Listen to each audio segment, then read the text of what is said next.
aquests dies no feia ni un any que jo havia acabat la quimio. I les dies me se feien eternes de la faena que n'hi havia. Ni dinàvem, ni almoçàvem, ni feien res. Mira si era pesat. Que jo creia que jo no volia vindre ni res, m'enfadava en el món. Molt enfadar. Caos. Caos i incertidumbre també, perquè la gent no sabia com anava a evolucionar la cosa, tenia molta por, però bueno, nosaltres des d'ací el que vam intentar va ser calmar un poco a la gente. Oyes muchas cosas, pero hay tanta disparidad de que si esto, que si aquello, que si mascarillas, sin mascarillas, un poco mareados. Estuvimos un poco mareados, a pesar de que yo puse medidas rápidamente. Una cosa molt rara que no ens havia passat mai, molt d'estrès, no sabíem el que teníem que fer, però bueno, nosaltres com estem en el gremi de forners, el gremi ens envia per mediació de la Generalitat, ens envia tot un programa de les normes poc més o menys de lo que tenien que fer. Pues, molt de llevar les mans, que entrarà la gent un aforo de poca gent, molta limpiesa i dins en l'obrador pues, també tots els mascarilla que al principi no teníem. A mi m'havia caigut com una bomba, o sigui, tot això m'havia deprimit molt i no li veia una guerra sense armes. No sabíem lo que anava a passar, mos pillà tots de sorpresa, la gent s'havia assustat moltíssim perquè no sabien si anaven a poder tindre abastiment suficient, la gent s'havia assustat molt. El que passa és que es pilla ja desprovistes de mascaretes, perquè gent que ja tenia familiars en Itàlia ja havia anat buscant per totes les farmàcies les mascaretes i ens veren pràcticament sense material. I pràcticament res, el dia 13 és l'estat d'alarma, implantem alguna medida més, crec que va ser el que va ser la distància en el cordell, i directament a mi em tocaren, perquè estava embarassada en aquell moment, i em tocava a Gonzalo per a dir-me queda't en casa i no t'arrimes a la farmàcia per a res. El que se me va passar és que tenia molta por. Tenia molta por perquè jo no sabia com anava a estar això, jo tenia que estar així al pie del canyón, no n'hi havia mascaretes, no n'hi havia res, ni guants, ni gel, ni res.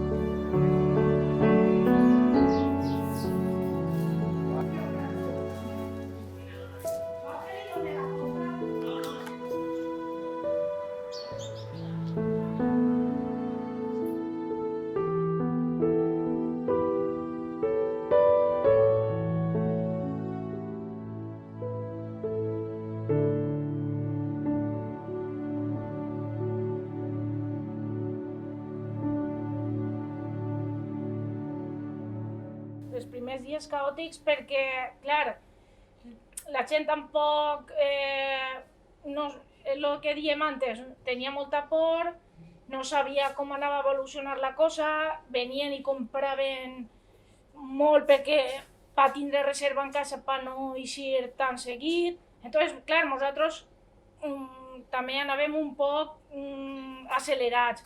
Però bueno, ho vam solventar, vam treballar un poc més a un ritme més alt del que treballàvem normalment, però vamos, el vam solventar el millor possible.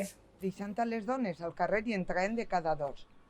Això de cara a la gent no tocant la verdura i comprar guants perquè cada un, si volia, s'agarraran guants la verdura. I després nosaltres amb molta alergia i molta desinfecció. Hemos puesto todos los medios, todas las desinfecciones habidas y por haber. No entraba más que una persona. O sea, hasta que no salía la persona que estaba dentro, no entraban, se esperaban todos en la calle, todos a distancia. Entonces creíamos que estábamos un poco a salvos en ese aspecto. Entonces, y dentro somos muy poquita gente, realmente somos dos. El dueño del horno no sale para nada. Y yo, que soy la que a lo mejor tengo más peligro porque estoy delante de la gente, ya te digo, al poner la pantalla estaba tranquila. La gent tenia molta por i molta precaució, i si a casa entrava alguna persona més al forn, entre ells mateixa se deien que només podia estar una persona o dos, sí. La veritat és que la gent, llevant de Sí, algun cas puntual ha complit i la veritat és que no han tingut ningú problema. La veritat és que s'han amagat amb nosaltres i la gent ja fa una marxa normal i bé. A dia d'avui sí, pensa que al principi, al no estar instaurant l'obligatorietat al principi de les mascaretes, el tema de les distàncies n'hi havia gent que sí que li molestava saps? El que li tingueres que donar les coses en distància, però conforme ha anat evolucionant tot, a dia d'avui, vull dir, ho hem interioritzat, però al principi sí que és de veres que entre que no estava clar l'obligatorietat de coses i va haver al principi un poc de caos, saps? Inclús per a ells, per mi, penso que va ser el més nerviós el dir-li a la gent, per favor, mascareta, per favor, el gel, t'ho tinc que donar en esta distància, ho sent molt. La gent pues, estava agarrant cartons perquè, clar, com no sabien el que anava a passar, pues, mos donaren molt de treball per això, però per una altra tenien molta por per si anaven a contagiar-se. Jo he ficat les meues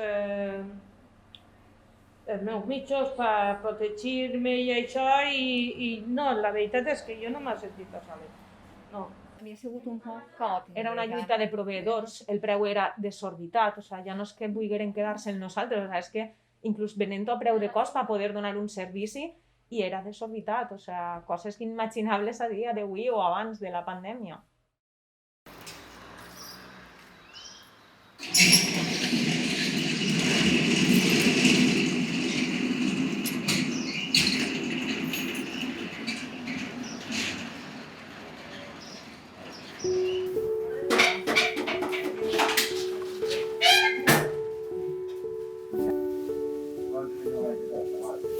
Ahí traeré el bocadillo.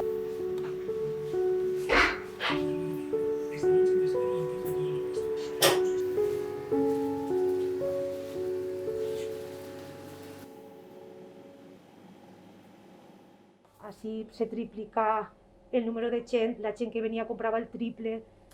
Va ser molt dur perquè encara no obligaven a dur mascaretes. Jo la duia perquè tenia horror, però en molt de perill. Veníem a les 6 del matí. Anàvem a casa a les 2 a dinar, dinàvem i se'n venien i acabàvem a les 9:30 de la nit.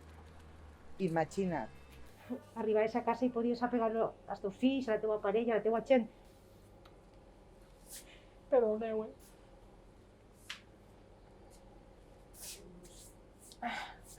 Va ser complicat, però bueno, nosaltres també intentàvem calmar-les i oferir portar les compres a casa perquè no isqueren. També agraïm que vingueren així a comprar. Va ser complicat, Va ser complicat.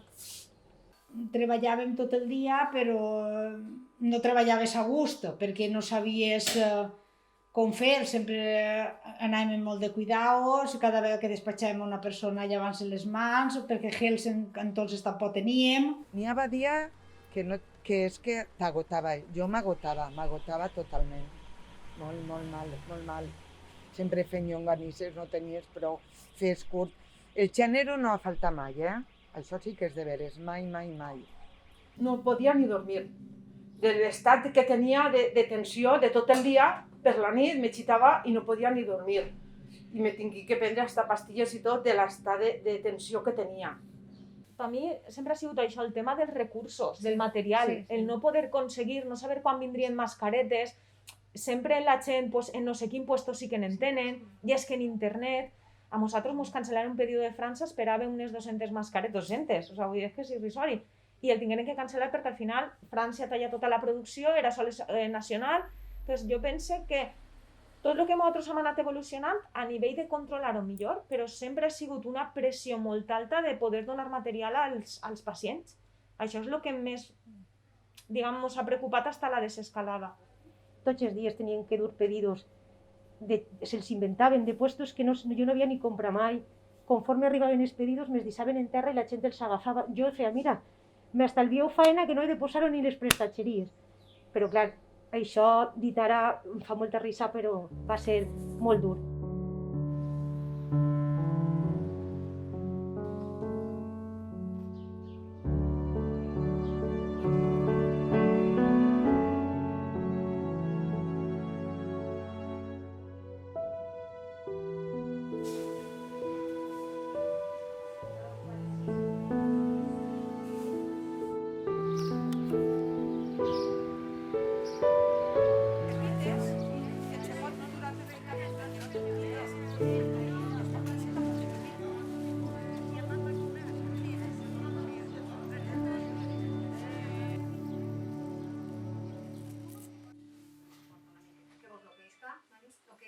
no t'ho dic de lo que n'hi ha. Hem dut a molta gent a casa, gent que tenia Covid, que mos cridaven i mos dient me pots dur la compra i me la deixes al carrer, gent que estava confinada, gent que tenia por, vull dir que quan acabaven ja de treballar, que ja dies no puc més, entonces començava el reparto. La gent major no eixia de casa, venien els fills a endur-se els medicaments, han fet tot per la gent, tot el que han pogut, a dur a les cases el que han pogut i han lluitat, és a dir, cada vegada que venien un pedido de lo que sigui, fent les llistes, només podien, tocaven per telèfon, han fet el que tocava.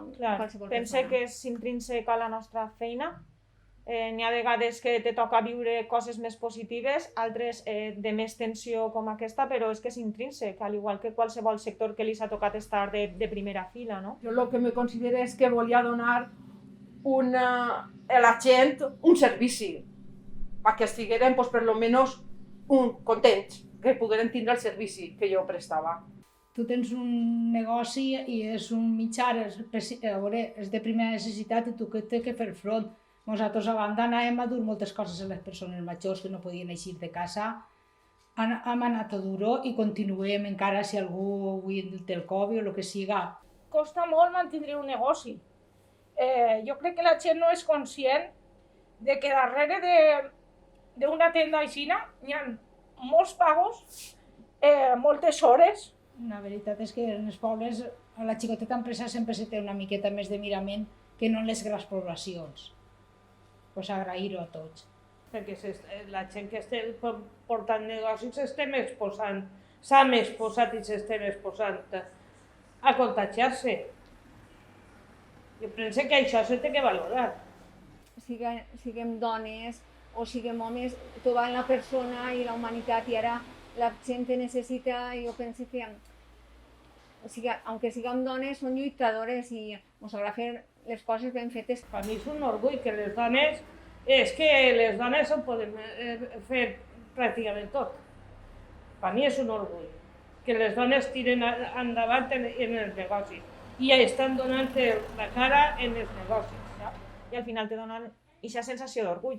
No? Al final, per tot el que es lluita el Dia de la Dona és per aquest reconeixement del valor de la dona a tots els camps, i així s'ha ficat de manifest, no? Que persones autònomes, emprendedores, dones treballadores que han tingut els seus estudis en els seus sectors, són les que han pogut tindre aquests negocis davant del poble, no? De primeres necessitats.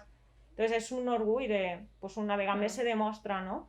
La necessitat de que tots per igual tenim el mateix dret a totes les feines, a tots els sous. A mi me regalaren un ram aixina de flors blanques, de roses. Diu, tinc filla que tu mereixes això i més. En la pandèmia, quan ja havia passat almenys un mes, vingué una dona en un ram de flors i me'l regalà. Diu, això per lo que esteu fent cara a la gent. Que jo m'havia posat a plorar aquest dia. Vull donar les gràcies a l'Ajuntament per tot el suport que ens ha donat aquest temps també, perquè ens ha donat mascaretes i ens ha donat el gel hidròlic per la gent i per nosaltres. Estem molt contents en la gent. Nosaltres s'han portat bé, però la gent Sí, la vida s'ha portat la molt gent bé. s'adapta molt bé. Ja t'he dit, al principi potser més rebuig, però perquè pense que faltava informació de cara a la població, però a partir d'ahir tots han sigut supercomprensius en el torn d'espera, en tota la protocolització, en que tardares més en dur material o no. Sobretot agrair a la gent, el respectar també el nostre treball i la pressió per la que estàvem passant i donar l'enhorabona a tot el món. Al final ja no són els negocis que estàvem en primera línia, sinó el comportament de la gent. Hi havia gent que mos cridava i mos dia pues res per vosaltres, gent que és molt creient. O jo, per exemple, en el confinament, és una anècdota, tancàvem a les 8, deixem aplaudir, tancàvem, Carlos venia a ajudar-me. I quan ja anàvem a casa, que eren 8 i 20, 8 i mitja, la gent aprofitava de balcó a balcó, se parlaven, era l'únic moment que la gent feia veïnat, o estaven en els portals, xerrant. I quan passava jo a casa, si n'anàvem Carlos i jo a casa, m'aplaudien. I jo li deia a Carlos, vine en cotxe per mi, jo no vull anar a peu, de la vergonya que me donava, però després això, jo sempre dic que això, me quedo en això, és el meu reconeixement laboral, que per mi és molt més important que l'econòmic, no? Que te valoren la faena, al final, el que mon pare sempre mos dia, els diners valen per lo que valen. Però ser el millor en la teva faena és el més important. que es doni les gràcies a tot el poble de Quartell, a tot, per això que tenen cara més.